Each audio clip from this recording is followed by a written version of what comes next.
자, 지혜를 얻는 방법. 자, 오늘은 6번째 잠언 1장 23절에 주의 책망을 듣고 돌이키는 것이 지혜임을 가르쳐주고 있습니다. 자, 23절 다 같이 합독합니다.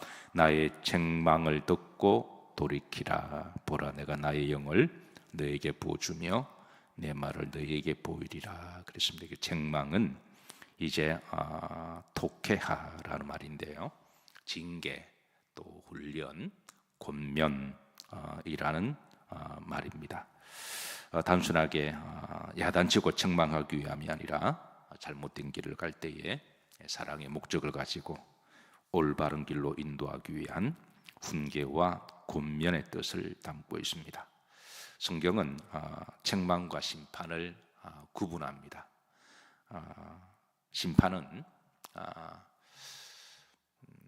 하나님이 우리들에게 이제 권면하고 때로는 야단칠 때 돌이키지 않고 계속 그 길로 갈 때에, 그러니까 더 이상 하나님이 이제 기회가 없다고 생각할 때, 그때 내린 하나님의 징계의 결과의 행위입니다.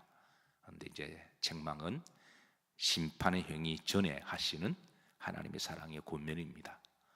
그래서 하나님이 우리를 심판하시기 전에, 어떤 행동을 하시기 전에 우리에게 먼저 사랑으로 말씀하시고, 그래서 그 하나님의 권면이 때로는 좀 강하게 말씀하실 때 우리는 그것을 때로는 책망이라고 말을 하긴 하지만, 그러나 목적은 심판이 아니라 돌이키는 게 목적이죠. 그래서 그 하나님의 책망하실 때 그때 듣고 돌이키는 것이 지혜다, 이거를 알려주고 있습니다. 우리나라 속담에 소 읽고 뭘 고친다? 외양간에 고친다. 소를 읽고 난 다음에 외양간을 고치는 게 지혜일까요?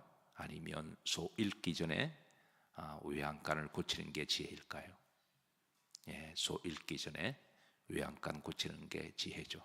마찬가지입니다. 하나님이 우리가 심판받기 전에, 인간은 필연적으로 죄성을 가지고 있고 연약하기 때문에 죄를 지을 수밖에 없음을 성경은 이해하십니다. 우리가 연약하고 또 다 부족하니까 살다 보면 실수하기도 하고 또 우리가 허물이 있기도 해요. 그것 자체를 하나님은 이해하십니다. 그런데 문제는 이제 우리가 실수하고 죄를 범했을 때 하나님 우리를 책망하시고 때로는 권면하실 때, 그때 돌이키는 게 지혜라고 하는 거죠. 근데 그 책망을 듣지 않고 계속 마위로 가다 보면 나중에 이제 심판을 받게 되는데, 그렇게 되면 그거는 지혜롭지 못한 것이고 어리석은 것임을 일러주고 있습니다. 자, 오늘 본문 내용이 큰 틀로 보면 그렇습니다. 33절까지 책망이라는 말이 계속 반복해서 쭉 메인 라인에 관통을 하는데요, 3번 나오지만 33절까지 이런 큰 틀의 내용을 담고 있습니다. 자, 그래서 이제 우리가 죄를 지을 때, 잘못하고 실수할 때 하나님은 우리를 이제 책망하시는데, 2가지 영적인 툴을 통해서 우리들을 깨우치고 알려주십니다. 다시 잠언 1장 23절로 돌아갑니다. 자, 나의 책망을 듣고 돌이키라. 자, 2가지. 첫 번째가 내가 나의 무엇을 너희에게 주며? 영입니다. 첫 번째가 우리를 깨닫게 하시고 돌이키게 하는 하나님의 그 영적 무기가 하나님의 영, 성령님이십니다. 요한복음 14장 26절에도 주님은 성령을 통해서 우리를 가르치시고 생각나게 하신다라고 하셨어요. 다 같이 합독합니다. 보혜사 곧 아버지께서 내 이름으로 보내실 성령, 그가 너희에게 모든 것을 가르치고 내가 너희에게 말한 모든 것을 생각나게 하리라 그랬습니다. 우리가 거룩한 성전에 와서 기도한다고 하는 것은 성령 안에 들어가는 것을 의미합니다. 그냥 눈 감고 가만히 있는 무상무념의 불교의 개념과 다릅니다. 불교의 기도와 우리의 기독교는 다릅니다. 말은 비슷할지 몰라도 어제 우리나라 전국에 있는 스님들 대표하는 분들이 모여서 소위 시국선언을 하더군요.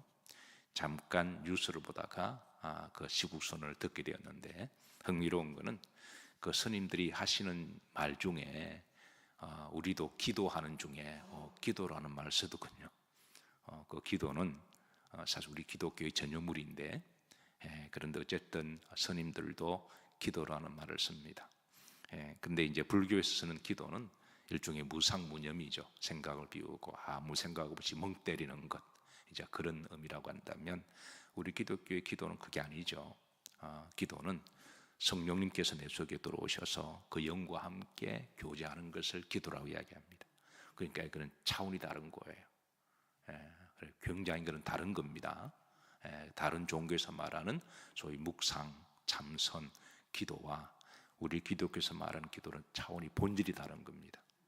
그래서 우리 성도들이 이 본질이 다른, 차원이 굉장히 높은 이 기도를 다른 종교와 말이 같다고 해서 등가시켜 버리지 말고, 이거는 차원이 다른 거예요. 우리 기독교의 기도는 하나님의 영이 임하시는 겁니다. 그래서 여러분 기도하실 때마다 늘 성령 충만을 먼저 구하셔야 돼요. 그냥 교회 와서 눈 감고 가만히 있는 게 기도가 아니라, 기도는 성령의 행위입니다. 성령이, 그래서 기도할 때, 그래서 우리가 먼저 기도할 때 늘 성령이 충만하기를 기도하시기를 주의 이름으로 축복합니다. 그 놀라운 일입니다. 그럼 그 성령께서 우리가 기도할 때 뭘 하느냐? 가르치시고 생각나게 하신다. 우리가 그동안 들었던 말씀을 가르치시고, 그리고 또 생각나게 하시는 게 성령이 하시는 일이죠. 요한복음 16장 8절에 보시면, 자, 보혜사 성령이 와서 뭐에 대하여? 죄에 대하여 우리에게 가르치고 생각나게 하시고, 그 다음 뭐에 대하여? 의에 대하여 가르치고 생각나게 하시고, 뭐에 대하여? 심판에 대하여 가르치시고 생각나게 하시고. 그래서 우리도 이제 어제의 사순절 첫째 날을 시작했습니다. 또 우리가 한 주를 또 보내다 보면 우리가 실수하고 잘못한 것도 우리가 하고 나서 모를 때가 있습니다. 근데 우리가 교회 와서 기도하다 보면 성령께서 그게 내 실수였구나, 잘못이었구나 기억나게 하시고 생각나게 하시고, 또 그에 대해서 회개하게 하시고 돌이키게 하시고, 그래서 성령을 통하여 우리를 깨닫게 하시는 줄로 믿으시기를 주의 이름으로 축복합니다. 그리고 우리가 알든 모르든 간에 그냥 쑥쑥 지나갈 때가 많이 있거든요. 그래도 성령께서 우리를 사랑하셔서 기도할 때 잠잠한 가운데 또 생각나게 하시고, 또 책망하시면 우리가 회개하고 돌이키면 됩니다. 그게 지혜입니다. 그게 음식이 쌓이면 썩어 내려가듯이 죄가, 실수가 쌓이면 그게 나쁜 성격으로 그게 고착화되거든요. 잘못된 영성으로 굳어져 가면 나중에는 이게 이제 이 굳어져 가면 웬만한 주의 말씀도 듣지 않고 이제 고집이 되고, 그게 이제 그렇게 되면 곤란한 겁니다. 그래서 성령께서 우리를 이렇게 기억나게 하시고 가르치시고 생각나게 하셔서 그걸 받아들이는 게 첫 번째 뭐다고요? 지혜다. 교회 오시면 늘 성령을 구하시기를 주의 이름으로 축복합니다. 자, 두 번째 23절에 뭘 통하여 또 우리를 책망하시고 깨닫게 하시냐면 23절입니다. 누구 말을? 내 말을, 그러니까 하나님의 말씀을 너희에게 말이라 보이리라 그랬습니다. 하나님이 우리가 잘못된 길을 갈 때 또 말씀을 보내십니다. 말씀을 보내시고, 하나님 몇 시대마다 주의 종을 세우신 목적도 말씀을 전하기 위함이죠. 말씀을 전하는 자가 없으면 말씀 어떻게 듣겠습니까? 듣지 못하면 어떻게 믿음이 날까요? 그래서 믿음은 들음에서 나고, 그리고 들음은 전하는 자가 있을 때에 말씀이 이제 우리 앞에 보이게 됩니다. 그래서 하나님께서 우리들에게, 우리는 필연적으로 우리는 죄성을 가지고 있어서 우리는 이제 실수하고 잘못할 수밖에 없습니다. 의인은 없나니 한 사람도 없고, 그래서 우리가 잘못한 걸 하나님이 기본적으로 이해하십니다. 문제는 그럴 때마다 성령을 통하여, 말씀을 통하여 우리가 기억나게 하시고 생각나게 하시고 죄와 의의 심판에 대하여 말씀하실 때, 또 우리가 예배 때마다 또 목회자를 통하여 성경을 통하여 말씀하실 때, 그때 우리가 듣고 돌이키면 어떤 자다고요? 그건 지혜다. 하나님은 성도들이 지혜로운 성도가 되길 원하십니다. 여러분 매주마다 지혜로우세요? 예배 드릴 때마다 말씀 잘 들으시고 지혜로운 성도가 되기를 축복합니다. 자, 그런데 어리석은 자, 거만한 자, 미련한 자, 이 어리석은 자를 24절에 이제 요렇게 그 특징을 이야기합니다. 누가 어리석은 자냐? 머리가 나쁜 사람이냐? 아니라는 거죠. 24절 보십시다. 자, 내가 불렀으나 너희가 듣기 뭐했고 싫어했다. 성령과 말씀을 통해서 우리에게 책망하시나 듣기 싫어하고, 내가 손을 펴서나 뭐 하는 적 없었고 돌아보는 자가 없었다. 25절입니다. 도리어 나의 모든 교훈을 뭐하며 멸시하며 나의 책망을 맞지 아니하였은즉 받지 않은 이런 자가 바로 어리석은 자임을 드러냅니다. 네 가지를 이야기합니다. 듣기 싫어하고 돌아보지 아니하고 교훈을 받지 아니하고 책망을 받지 않은 자, 이런 자들이 바로 어리석은 자다. 자, 이런 어리석은 자들은 어떤 일을 만나는지 이제 그 심판에 대하여 일러주십니다. 자, 첫 번째입니다. 20절에 보면 너희가 뭘 만날 때에 재앙을 만난다. 이 어리석은 자는 이제 하나님의 책망을 그 권고를 무시했으니까 나중에 이제 반드시 재앙을 만나게 되고, 그리고 이제 후렴절입니다.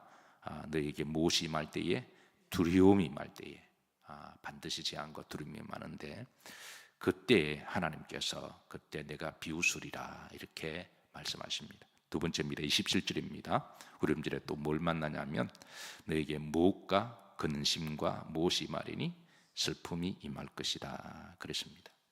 결국 이런 심판을 만났을 때에 이제 28절입니다. 그때는 너희가 그때 심판을 당할 때 나에게 부르짖을 것이지만 내가 뭐하지 아니하겠고 대답하지 아니하겠고, 후렴절입니다.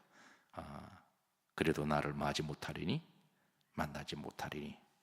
자, 이거는 외양간 읽고 그리고 소를 다시 구해도 이거는 늦었다는 거예요. 이렇게 지혜로운 자는 소를 읽기 전에 외양간을 고쳐야지. 이미 소 읽고 난 다음에 외양간을 고치고 난 다음에 아무리 누룽아 이렇게 불러도 그때는 소용이 없다는 것을 일러주고 있습니다. 그래서 하나님은 성도들이 지혜롭기를 원하십니다. 그래서 하나님께 실컷 얻어 터지고 난 다음에 그때서야 한 번만 더 기회 달라고 하는 자는 어리석은 자고, 근데 하나님이 책망하실 때 그때 그 소리를 듣고 그리고 돌이키면 하나님이 심판을 멈추시는 것, 그게 이제 지혜로운 자죠. 지옥 가서 아무리 예수님 이름 불러봐야 소용없습니다. 지옥 가서 아무리 내가 살아서 예수님 잘 믿을 걸, 이미 그때는 늦었다는 거죠. 그래서 우리가 살아있을 때 주의 음성이 들릴 때, 전도자의 음성이 들릴 때에, 주님을 잘 믿을 수 있을 때에 그때 잘 믿는 게 가장 지혜로운 자입니다. 33절입니다. 이제 마지막에 하나님은 지혜로운 자에게 주시는 약속입니다. 합독합니다. 오직 내 말을 듣는 자는 평안히 살며 재앙에 두려움 없이 안전하리라. 그러니까 하나님의 말씀을 듣고 돌이키고 우리가 다시 믿음으로 살면 하나님이 그 축복이 샬롬의 복을 주신다. 평안히 살며. 이런 간밤에 잘 주무셨나요? 사랑하는 자에게 어떤 복을 주시도다. 저는 젊었을 때 이게 복인지 몰랐습니다. 근데 나이가 들어가니까 가끔 잠이 안 오거나 어떤 일 때문에 아파서 그렇거나 가끔 잠자지 못할 때, 야, 밤에 잠잘 자는 게 참 큰 복이다.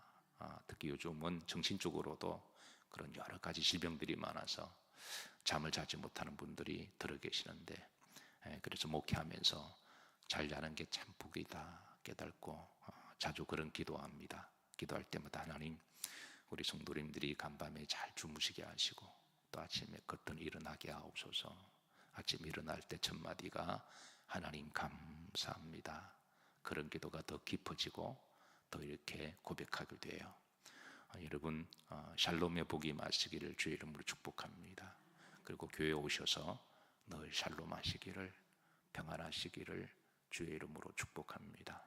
하나님은 오늘 말씀처럼 주의 말을 잘 듣는 자는 무엇이 임하리니? 샬롬이 임하리니 그러십니다. 하나님 말씀 잘 들으면 하나님이 주시는 축복이 샬롬입니다. 뭐 현찰이나 복권이 아니라 샬롬입니다. 샬롬이 더 큰 복입니다. 그리고 이제 재앙이 두려움이 없이 안전하리라. 궁극적으로는 이제 지옥의 재앙이죠. 그리고 이 땅에서도 이제 하나님께서 그 재앙을 막아주시는 하나님. 그래서 히브리서 12장 8절에 보면 징계는 많은 것이거늘 다 받는다. 징계는 다 받습니다. 왜? 우리는 다 죄성을 가지고 있잖아요. 의인은 없나니 한 사람도 없으며 누구나 다 실수합니다. 그래서 하나님이 징계는 다 합니다. 징계 안 하는 사람은 없습니다. 모두가 다 실수하는데, 모두가 다 부족한데요. 그래서 우리가 그걸 인정하고 우리가 실수가 잘못할 때마다 그게 자꾸 정당화시키거나 내가 옳은데 저 사람 그런 말하지 말고, 그 신앙은 어차피 나와 하나님과 관계지 남과의 관계 아니잖아요. 그건 그 사람 목이고 나와 하나님 관계니까 우리의 말씀을 독경에 비추어서 하나님, 제가 부족하고 제가 잘못했습니다. 그리고 돌이키고 틀면 끝나는 거예요. 그 징계는 마근을 다 있다. 다 우리가 실수하고 살아가니까. 그러니까 우리가 다 연약함을 서로 이해하고 서로 불쌍한 사람임을 서로 이렇게 하고, 나도 죄인, 너도 죄인, 나도 용서받아야 되고 너도 용서받아야 되고. 그러니까 죄인이 죄인을 책망하는 건 이상하잖아요. 그러니까 다 용서하고, 그리고 나도 주님께 용서받고, 그리고 주님이 징계하시고 권면하실 때 그렇게 해서 이제 회개하면 그렇게 되는 것이죠. 그래서 11절입니다. 무릇 징계가 당신은 뭐해 보이지 않고 즐거워 보이지 않고 슬퍼 보이나 후에 그로 말미암아 연단을 받은 자들은 하나님의 열매입니다. 의와 평강의 열매를 맺느니라. 히브리서에서도 이제 동일한 약속으로 우리에게 소망하십니다. 말씀을 정리합니다. 주께서 우리에게 때로는 책망하시고 권고하시고 그렇게 하실 때 그거를 잘 받아들이는 것도 인생의 뭐다? 지혜임을 가르쳐 주시고, 그래서 늘 지혜롭게 살아가시기를 주의 이름으로 축복합니다.